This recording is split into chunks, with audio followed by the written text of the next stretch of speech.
educated, but I'm so frustrated.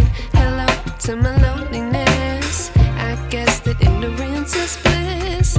Take me back to before the new. Rewind, take it out of cue. Innocence can be a young man's game. Bonjour à tous, aujourd'hui nous partons sur le T800 de chez Hachette. Alors on va continuer ce bras, comme vous avez pu voir, on avance bien. Donc là on va faire du 29 à 32. On n'hésite pas, on like, on s'abonne. On n'hésite pas non plus à venir faire un petit tour dans les commentaires et me dire ce que vous pensez de cette collection. Bon, je suis content de reprendre. Par contre, toute cette histoire de tuyaux en plastique, j'ai beaucoup de mal avec cette maquette-là. Je la trouve quand même assez dure par rapport à ça. Donc il faut soit réduire les tuyaux, soit faire quelque chose avec. Mais c'est vrai que c'est très compliqué. D'ailleurs, j'ai même abîmé un morceau de la pièce de l'épaule à cause de ça, parce que le tuyau ne rentrait pas dedans. C'était très compliqué, c'était chiant, mais vous verrez tout ça en vidéo. On n'hésite pas, on like, on s'abonne et c'est parti pour la construction de ce T800 de chez Hachette.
Alors j'ai eu énormément de mal à le mettre dedans, donc cette histoire de plastique, vous savez les petits tubes en plastique qu'on met dedans pour les tiges, moi sur cette collection je le hais complètement.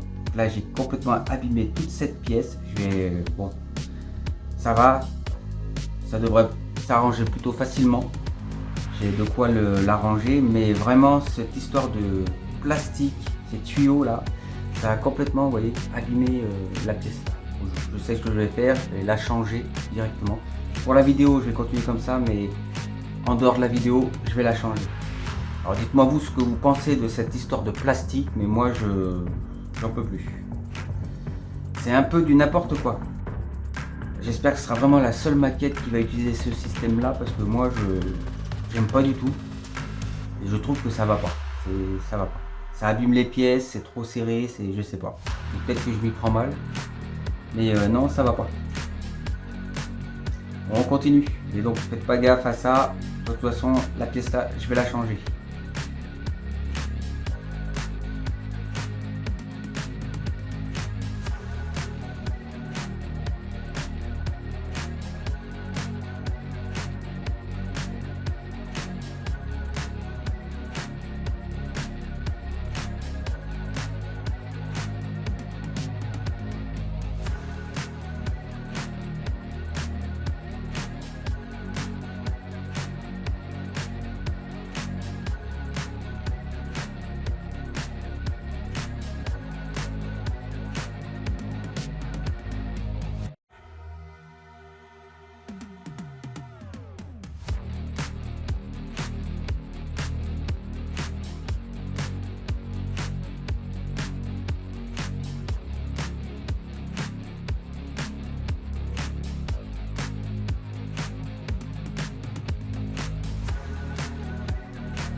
Donc là on a terminé ces numéros. Donc on a fait le numéro 29, 30, 31 et 32. Donc j'ai merdé à certains endroits. Bon, c'est en partie de ma faute, mais je tiens quand même à dire que les niveaux des petits tubes en plastique, ça j'en peux plus. Ça m'exaspère ce genre de choses et j'espère vraiment que c'est la seule maquette où j'aurai ce genre d'inconvénients. Parce que pour moi c'est vraiment des inconvénients. Je trouve ça vraiment pas super, cette histoire de petits tubes. Dites-moi dans les commentaires vous si vous faites le Terminator et si cette histoire de petits tubes qui vont partout, hein, c'est bien mais je sais pas, ça m'énerve, j'arrive pas, c'est chiant et du coup ça fait louper des choses et c'est énervant. Donc on a repris ce T800, je vais continuer dessus. Bon, je l'adore, hein, j'ai vraiment hâte de le finir, mais c'est vrai que il est quand même assez compliqué à faire. Bon, je le trouve un peu chiant. Honnêtement, j'espère que si dans un futur proche ils nous refont le Terminator, qu'ils le refont d'une autre façon, parce que là c'est quand même compliqué, hein, ces histoires de changement de couleur, ces tubes qui vont pas, faut dire ce qu'il est. Hein. Je pense pas être le seul à qui je galère sur ces petits tubes à mettre pour les doigts ou au niveau des branchements de certaines pièces. C'est super chiant. En tout cas, je suis content d'avoir repris ce Terminator. J'espère que ça vous plaît. N'hésitez pas à me dire dans les commentaires ce que vous en pensez. Merci à vous de regarder cette vidéo. J'espère que ça vous a plu. Comme vous avez pu voir, on avance sur ce T800. J'ai un petit peu de retard, mais ça va aller vite pour tout rattraper. On n'hésite pas, on like, on s'abonne. Et moi, je vous dis à la prochaine pour une autre vidéo. Ciao!